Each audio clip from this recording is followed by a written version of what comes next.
In this video, we will learn how to customize our quick access tools and customize our Excel views to meet our data entry and access needs.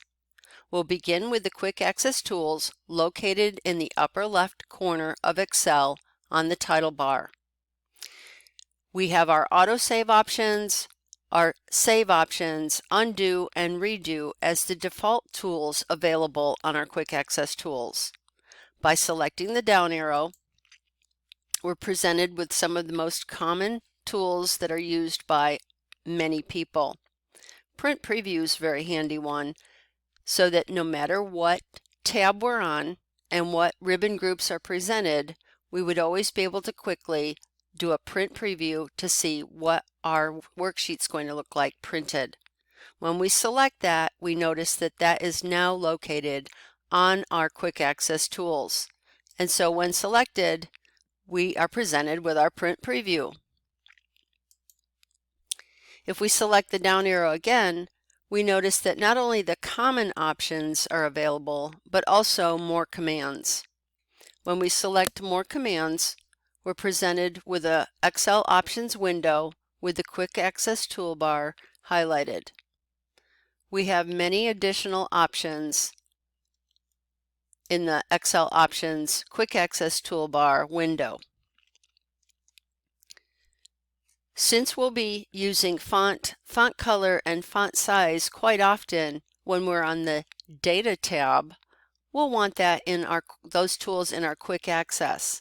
And to do that, we select Font and Add, Font Color and Add, and Font Size and Add. And now when we select OK, we notice that those are options that appear to us no matter what tab we have available. And to test that, let's select Data.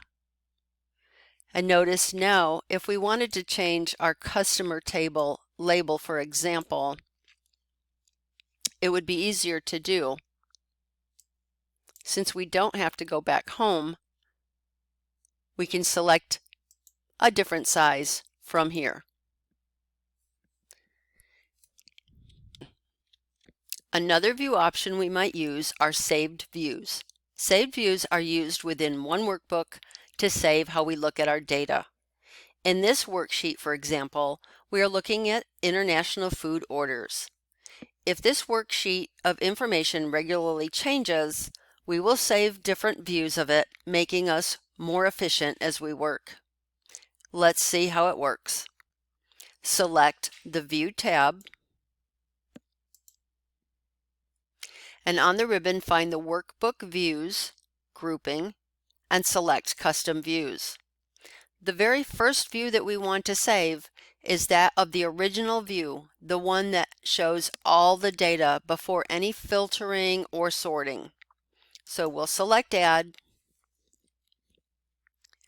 and we'll call this view International Food All Data View, and select OK. And now we've created our first custom view. Let's see what happens if we filter looking at only shipments to France. Again, we'll go from our View tab to our Data tab, and we'll turn on Filter. A side note here is you cannot format as a table. You have to use simple formatting on a range of data in order for this to work. So we've turned on Filter. Now under our Ship Country column, we can select the down arrow button. And since everything is selected right now, we want to uncheck Select All, which gives us a clean slate. And now we'll select a particular country and OK. And now we can create a view where we only see French shipments. Select View, select Custom Views, and this time we'll add a view that's shipments to France, and select OK. And we'll do one more view.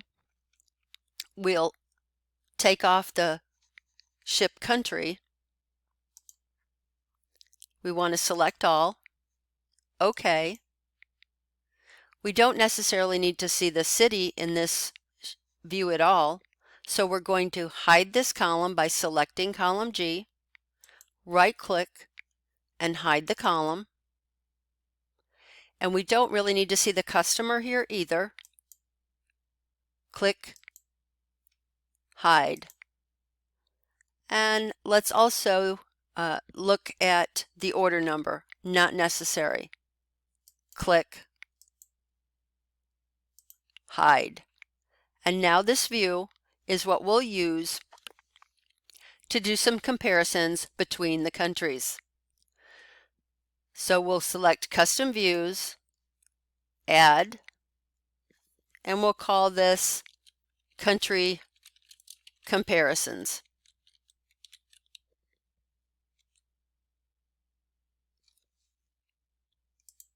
And select OK. And now we notice that if we select Custom Views, we have 3 views. And if we want to go back to our original view, we'll select the International Food, All Data, and Show. And now if we want to go back and just see those shipments made to France, we'll select Custom Views, Shipments to France, and Show. And that's how Custom Views works.